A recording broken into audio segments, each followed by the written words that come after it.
টিকিটটা আছে না তোমার কাছে? ঠান্ডা লাগছে বাবা? দেখেছো কি সুন্দর।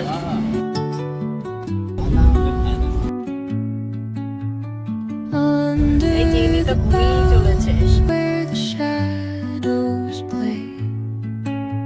The wind hums songs at the break of whispering pines, এই যে তুমি কি করছো? secrets untold, carrying tales দেখি। only the fool. Wow nice, এগুলো সব তুমি করেছো তো?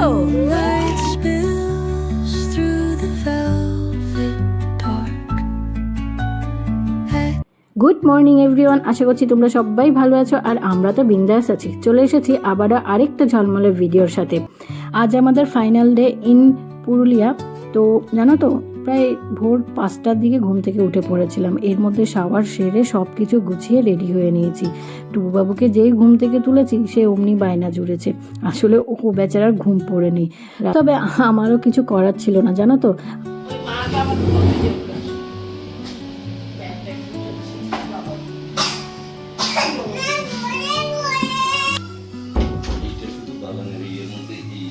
টিকিটটা আছে না তোমার কাছে? গত ব্লগে তোমাদের জানিয়েছিলাম আমাদের ফেরার টিকিট কাটা রয়েছে সকাল 7:45-এ, আর আমাদের হোটেল রুমের চেক আউট ছিল 7টায়। 7টার আগেই আমরা সব গুছিয়ে নিয়েছিলাম। ওই লাস্টে টুবুবাবুকে ঘুম থেকে তুলে আমি টুবুকে রেডি করে বাইরে বেরিয়েছি। বাইরে বলতে রিসেপশনেই ওকে নিয়ে ওয়েট করছিলাম, আর ওই বাবা আর হাজব্যান্ড দুটো রুম চেক করে নিচ্ছিলেন কিছু রয়ে গেছে কিনা। আসলে টুবু এত কান্নাকাটি করছিল তো আমি আর লাস্টে কিছুই চেক করে উঠতে পারিনি।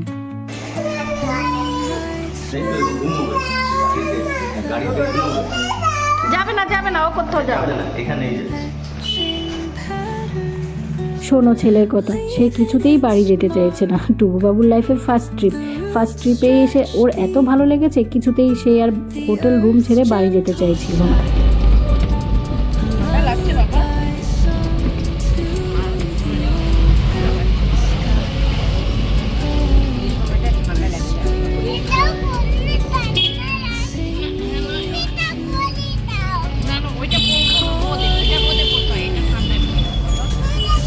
তোমাদের তো অলরেডি আগের ব্লগগুলোতেই জানিয়ে দিয়েছিলাম আমাদের স্টেশন থেকে হোটেলে পৌঁছতে মাত্র 10 মিনিট লাগে। তো দেখো এরই মধ্যে আমরা স্টেশনে পৌঁছে গেছি। আমরা বেশ অনেকটা আগেই পৌঁছে গেছি। বন্দে ভারত না স্টেশনে খুব বেশিক্ষণের জন্য দাঁড়ায় না, ওই 10 মিনিটের মতো দাঁড়ায়। এই ওইদিকে দেখো। হ্যাঁ। ওই দেখো আমাদের ট্রেন এসছে।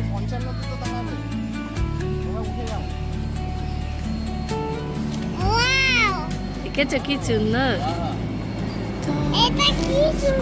এইটাতেই আমরা যাবো, বুঝেছো?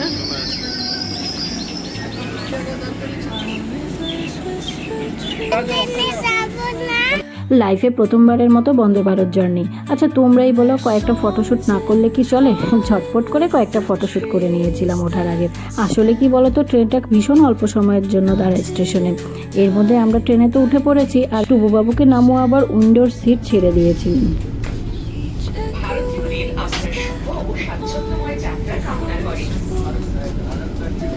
ট্রেনে ওঠার ঘন্টাখানিকের মধ্যে টুবুবাবু ঘুমিয়ে পড়েছে। টুবুবাবুকে নামুর কাছে রেখে এরই মধ্যে আমি হাজবেন্ড দুজনে অন্য আরেকটা কম্পার্টমেন্ট থেকে ঘুরে এসেছি।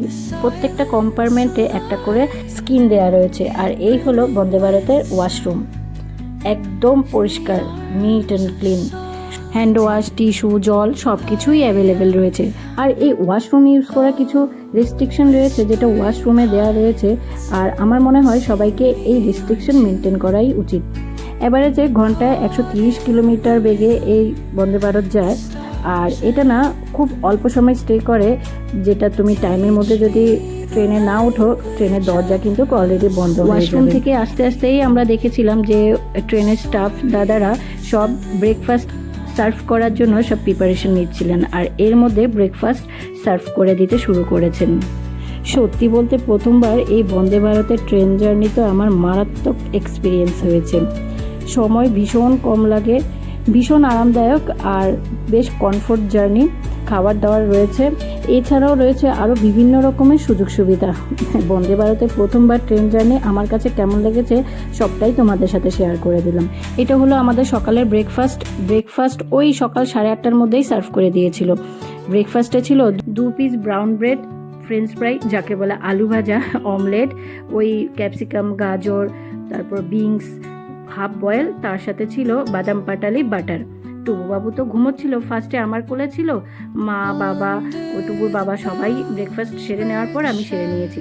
দেন চা সার্ভ করা হয়েছিল, যে যা খায়, যেমন কফি, দুধ চা, লিকার চা। তো আমরা তো দুধ চা বা কফি কিছুই খাই না, আমাদের টি ব্যাগ দিয়েছিল, আমরা আমাদের চয়েস মতো লিকার করে নিয়েছিলাম। secrets untold, carrying tales only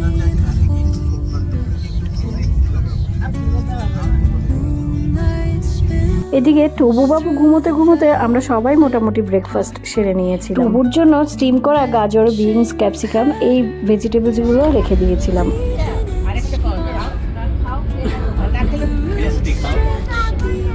টুবুবাবু মোটামুটি একদম ফুল চার্জ দিয়ে উঠেছে, জানো তো, মানে এটা ভাবটা কেটে গেছিল, উনি আবার নিজের ফর্মে ফিরে গেছিলেন। The open sky, oh, whispering pines, sing me your tune. Caught in the rhythm of the stars and the moon. Teach me the language of rustling leaves, stories that linger on the breath of the breeze.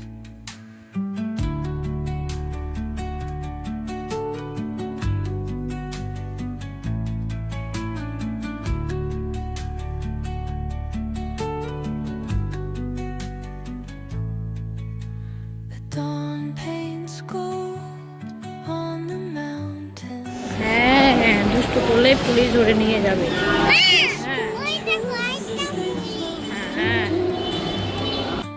যেমন কথা তেমন কাজ। আসলে বলতে চাইছি ট্রেনটা ওর কথা মতোই পৌঁছে গেছে ঠিক টাইমে। ব্রেকফাস্ট তো ট্রেনেই কমপ্লিট করে নিয়েছিলাম, তবে সে তো অনেক সকালবেলা, লাঞ্চ তো করতেই হবে।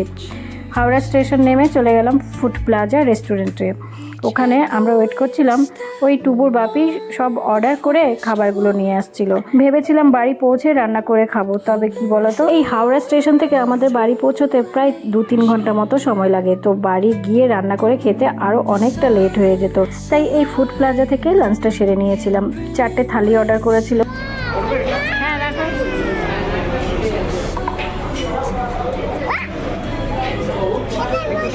সব ঘোরাফেরার পর্ব মিটিয়ে অবশেষে পৌঁছে গেলাম আমাদের নির্দিষ্ট স্থানে, নিজের বাড়ি। খাওয়া দাওয়া সেরে গাড়িতে ওঠার কিছুক্ষণ পর টুবুবাবু ঘুমিয়ে পড়েছিল। ওই 3টে 3:30টার মধ্যে আমরা বাড়ি পৌঁছে গেছিলাম। বেড়াতে যেতে তো বেশ ভালোই লাগে, তবে বেরিয়ে আসার পর যে কি অবস্থা হয় সেটা আসার পরই বোঝা যায়। তুমি কি করছো? কোনটা কি কি দেখি দাও, নোংরা জিনিস ফেলে দিতে। ছেলে আমার বড্ড বড় হয়ে গেছে আর কাজেরও হয়েছে। ওই নামু আর মায়ের মতো খুঁজে খুঁজে বাড়ি গোছানোর কাজে সেও হাত লাগিয়ে দিয়েছে। ওই বউ শাশুড়ি দুজনেই ঘর বাড়ি গুছিয়ে ওই মোটামুটি সন্ধে নাগাদ চা বিস্কুট দিয়ে টিফিনটা সেরে নিয়েছিলাম। দেন চলে গেলাম কিচেনে। আসলে পরের দিনই তো হাজব্যান্ডের অফিস রয়েছে, কিছু না রান্না করলেই নয়। ও তো আবার বেশ সকাল সকাল অফিসের উদ্দেশ্যে বেরিয়ে পড়ে, তো অত সকালবেলা রান্না করে দেওয়া না সম্ভব হয় না। তাই আমি আগের দিনের রান্নাটাই আলাদা করে, মানে রান্না করে আলাদা করে রেখে দেই। তাই ভাবছি ওর জন্য কিছু রান্না করে রেখে দেব। তবে আমাদের রাতের খাওয়ার জন্য সেরকম কিছুই করব না।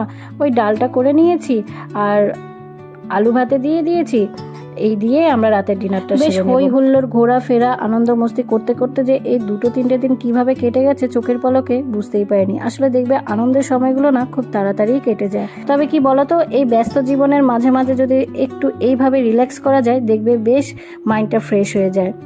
মাইন্ড তো এখন পুরো ফ্রেশ, তাই ফ্রেশ মাইন্ড নিয়ে আগামীকালের রান্না চাপিয়ে দিয়েছি, মানে হাজব্যান্ডের আগামীকালের লাঞ্চ। ওই অমলেটের ঝাল করে দেব, তার সাথে ডাল দিয়ে দেব, ওই দিয়ে ওর অফিসের লাঞ্চ সেরে নেবে। টুবু বাবুরও আগামীকাল স্কুল খোলা। শুক্রবার ওকে হোমওয়ার্ক দিয়েছিল, সেই হোমওয়ার্কগুলো কিছুটা হয়ে গেছিলো আর কিছুটা রয়ে গেছে। নামুর কাছে সেই হোমওয়ার্ক দিয়ে বসিয়ে দিয়ে এসেছি। নামু নাতিতে মিলে কি করছে কে জানে। এদিকে অমলেটের ঝাল তো হয়ে গেছে, ভাতটাও বসিয়ে দিয়েছি। বাবা তুমি নামুর কাছে পড়াশোনা করছো? দেখি কি করেছো, মাকে দেখাও দেখাও। নিচে রাখো নিচে রাখো। আচ্ছা মা দেখছি, দেখি। ওয়াও নাইস, এগুলো সব তুমি করেছো তো? নামু করেনি তো? ভেরি গুড, খুব সুন্দর হয়েছে। আর এই যে এইটা, এ বাবা, এইটা তো এরম নয়, এরম করে তো বলেনি। আচ্ছা এইটা রাউন্ড রাউন্ড করে ফেলো বাবা। হ্যাঁ হ্যাঁ একটু করো না বাবা, মা একটু দেখি, একটু করো। কালার করাটা মোটামুটি টুবুবাবুর আয়ত্তেই চলে এসছে, ও একা একাই পারে, ওই একটু থাকতে হয় সাথে। নামু হোমওয়ার্কগুলো কমপ্লিট করিয়ে দিচ্ছে, কারণ আমরা তো বেরিয়েছিলাম শুক্রবার, তো শুক্রবারে হোমওয়ার্ক দিয়েছে, সোমবারে আবার জমা নেবে, তাই আর কি রাত্রেবেলায় সব হোমওয়ার্কগুলো কমপ্লিট করিয়ে নিয়েছিলাম। এই যে আলু মাখা কমপ্লিট, এবার ডাল আর আলু মাখা দিয়ে রাতে ডিনার করে তাড়াতাড়ি শুয়ে পড়ার পালা, কারণ এইবার বড্ড টায়ার্ড লাগছিল শরীরটা। তাহলে চলো আজকের ভিডিও এই পর্যন্তই, দেখা হচ্ছে অন্য কোনো ভিডিওতে অন্য কোনো দিন।